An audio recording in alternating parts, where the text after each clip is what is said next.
pagi, salam sejahtera bagi kita semuanya. Om Swastiastu, Namo Buddhaya, salam kebajikan. Yang saya hormati Bapak Wakil Presiden, para Menko, para Menteri, yang saya hormati seluruh ketua dan pimpinan lembaga yang hadir, yang tidak bisa saya sebut satu persatu. Bapak Ibu sekalian yang saya hormati, suasana dalam 3 bulan ke belakang ini dan ke depan, mestinya yang ada adalah suasana krisis. Kita juga mestinya juga semuanya yang hadir di sini sebagai pimpinan, sebagai penanggung jawab,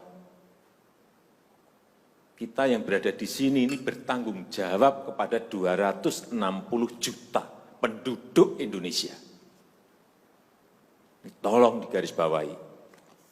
Dan perasaan itu tolong sama, kita sama. Ada sense of crisis yang sama. Hati-hati.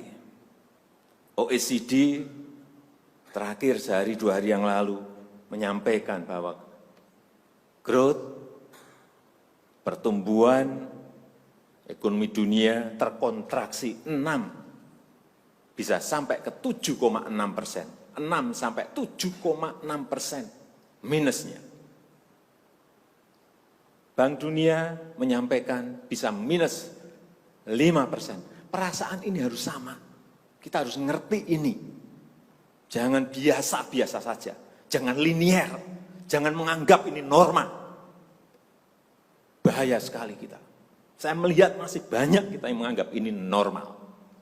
Nah, kalau saya lihat Bapak, Ibu, dan saudara-saudara masih ada yang melihat ini sebagai sebuah masih normal, berbahaya sekali.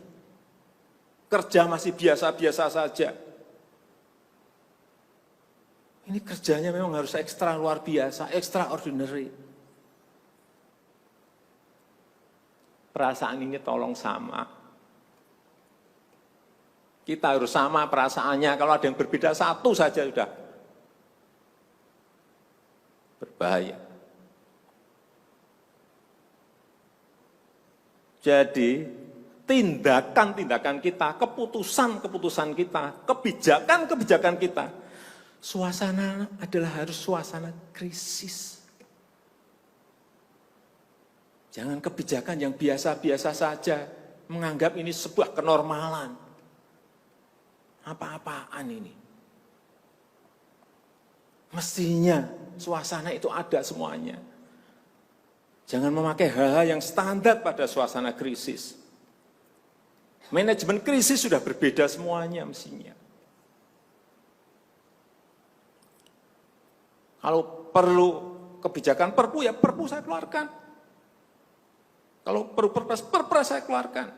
Kalau saudara-saudara punya peraturan Menteri Keuangan, keluarkan untuk menangani negara, tanggung jawab kita kepada 267 juta rakyat kita.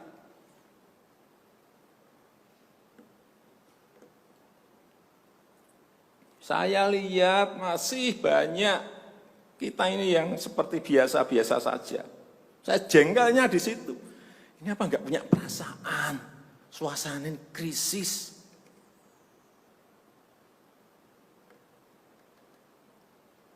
Yang kedua, saya peringatkan belanja-belanja di kementerian.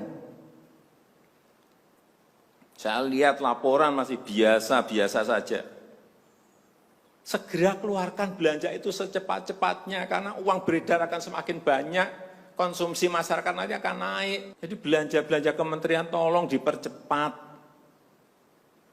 Sekali lagi, jangan menganggap ini biasa-biasa saja. Percepat, kalau ada hambatan keluarkan peraturan menterinya agar cepat. Kalau perlu perpres, saya keluarkan perpresnya.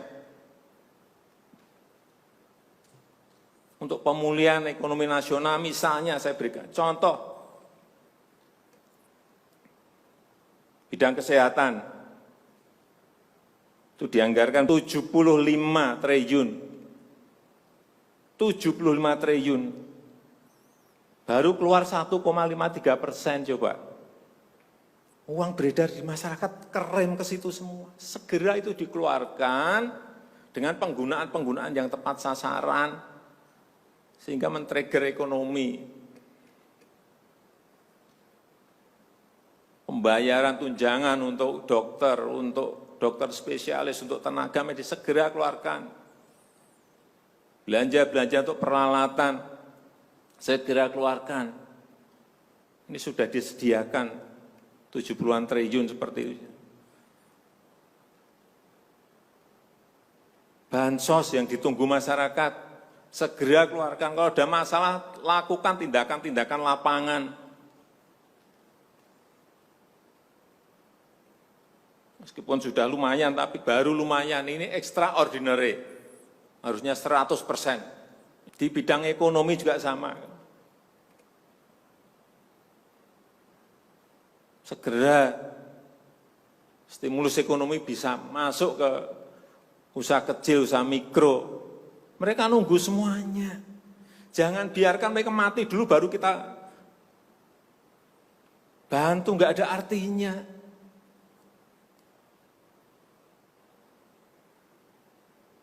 Berbahaya sekali kalau perasaan kita seperti nggak ada apa-apa, berbahaya sekali.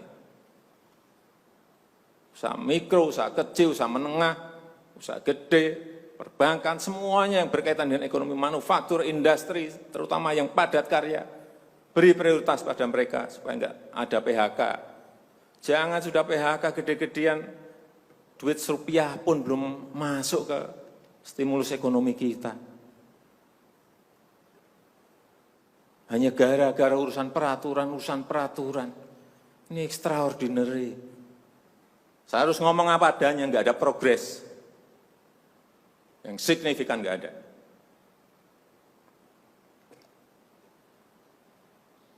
Kalau mau minta perpu lagi, saya buatin perpu. Kalau saudara belum cukup, asal untuk rakyat, asal untuk negara.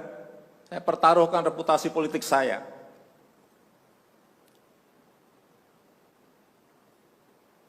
Sekali lagi tolong ini betul-betul dirasakan kita semuanya. Jangan sampai ada hal yang justru mengganggu. Sekali lagi, langkah-langkah extraordinary ini betul-betul harus kita lakukan. Dan saya membuka yang namanya langkah, entah langkah-langkah politik, entah langkah-langkah kepemerintahan akan saya buka. Langkah apapun yang extraordinary akan saya lakukan. Untuk 267 juta rakyat kita, untuk negara. Bisa aja membubarkan lembaga, bisa aja reshuffle, udah kepikiran kemana-mana saya. Entah buat perpu yang lebih penting lagi, kalau memang diperlukan, karena memang suasana ini harus ada.